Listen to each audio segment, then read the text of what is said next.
Oke,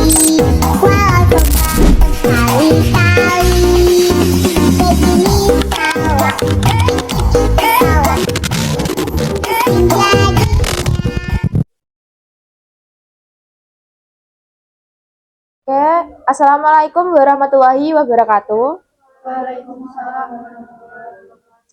Selamat siang anak-anak semua. Siang. Bagaimana kabarnya hari ini? Kok lemes-lemes banget ya? Belum makan? Oke, sebelum mengawali pembelajaran kita pada siang hari ini, alangkah sebaiknya kita berdoa. Menurut agama dan kepercayaan masing-masing, berdoa mulai.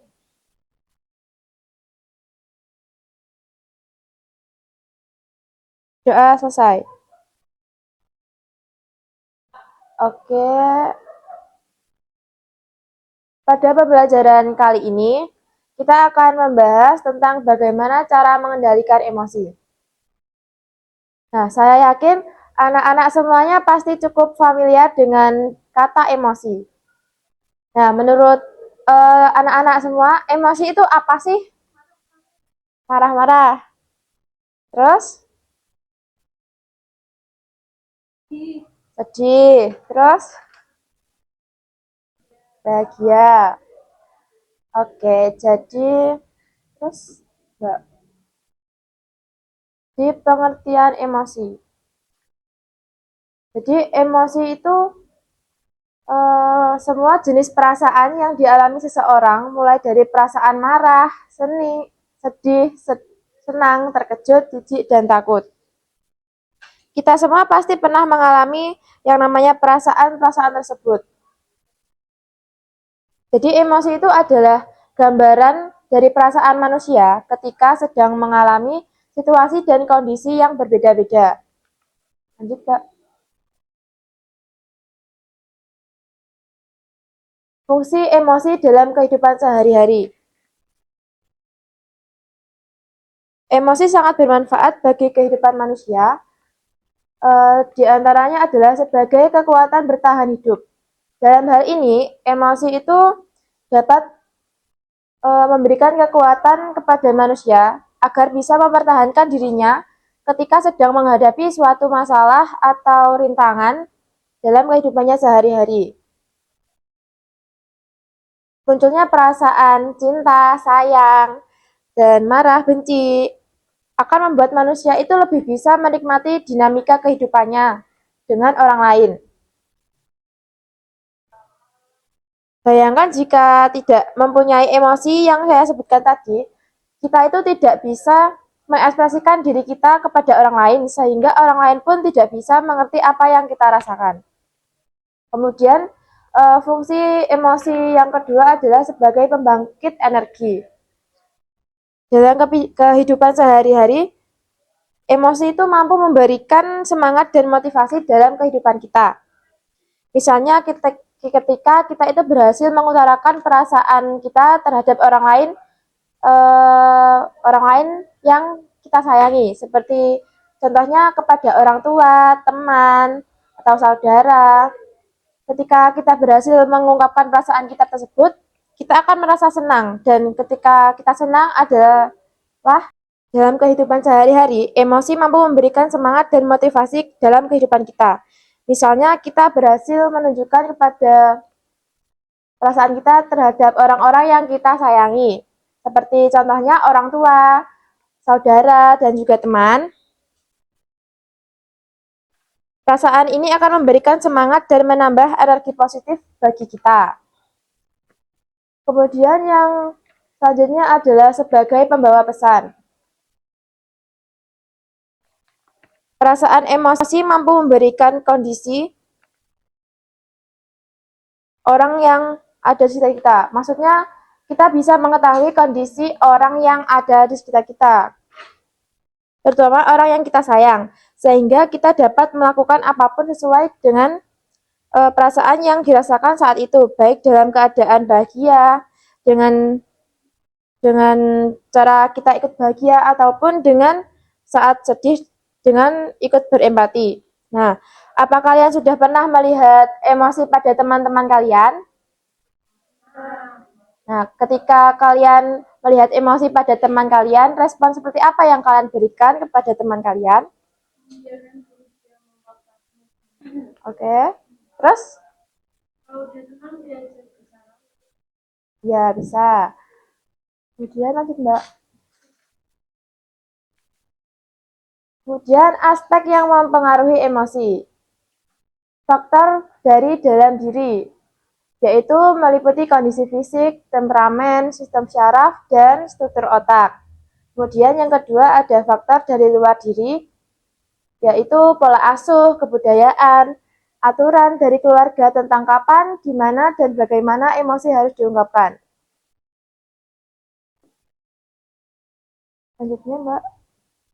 Nah, macam-macam emosi. Yang pertama ada emosi bahagia, emosi sedih, emosi takut, emosi jijik, emosi marah, dan yang terakhir ada emosi takut.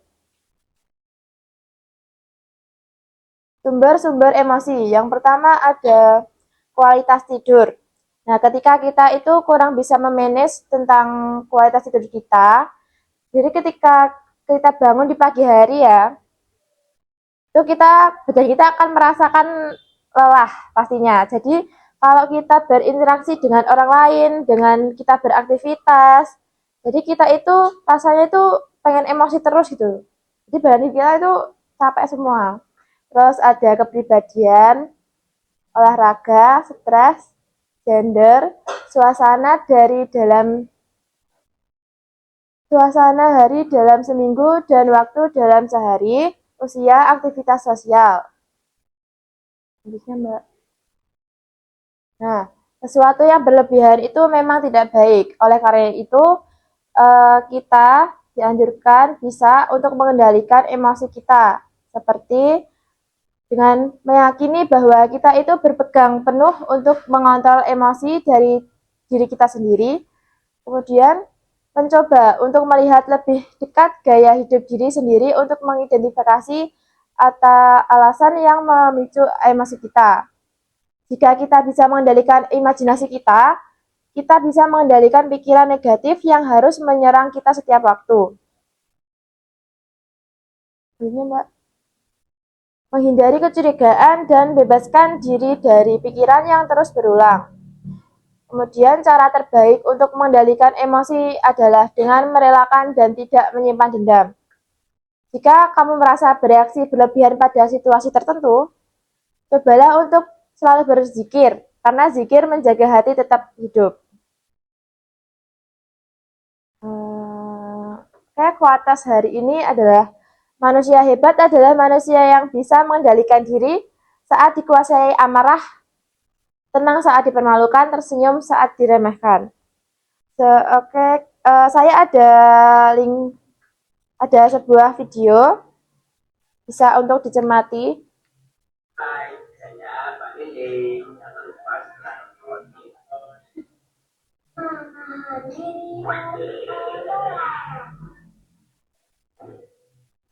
Dasar kamu tidak bertanggung jawab. Aku yang tidak bertanggung jawab. Loh, kenapa ini? Kenapa kalian mau berkelahi gini?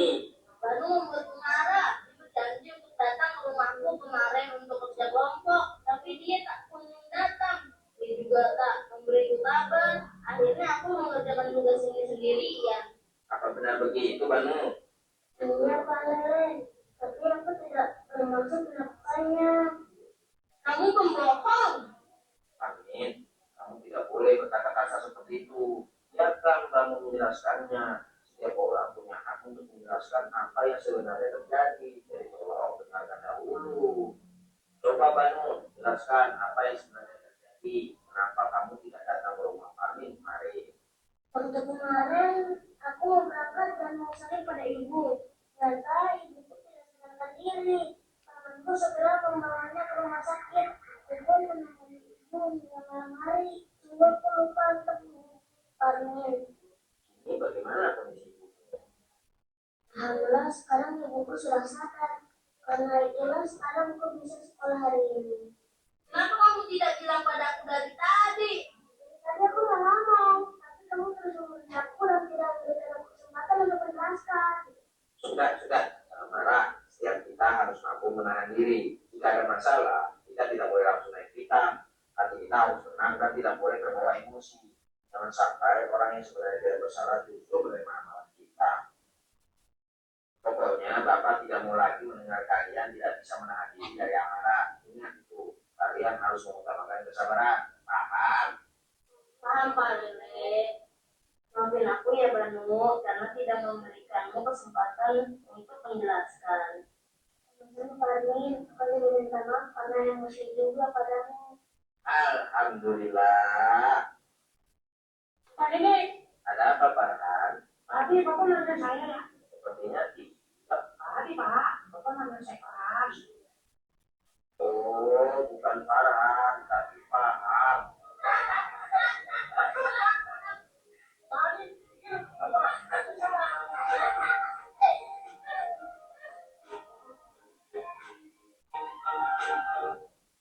Oke, dari video yang saya tampilkan tadi, apakah ada yang mau memberikan kesimpulan? Mbak Dia?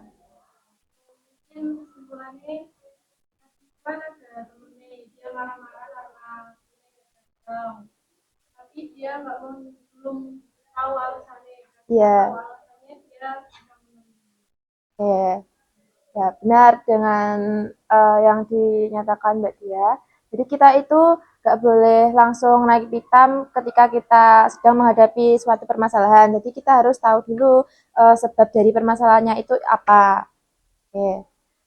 Oke, mungkin itu pembelajaran hari ini. Apabila ada kurang lebihnya, saya mohon maaf. Kita tutup pembelajaran pada siang hari ini dengan berdoa. Doa mulai.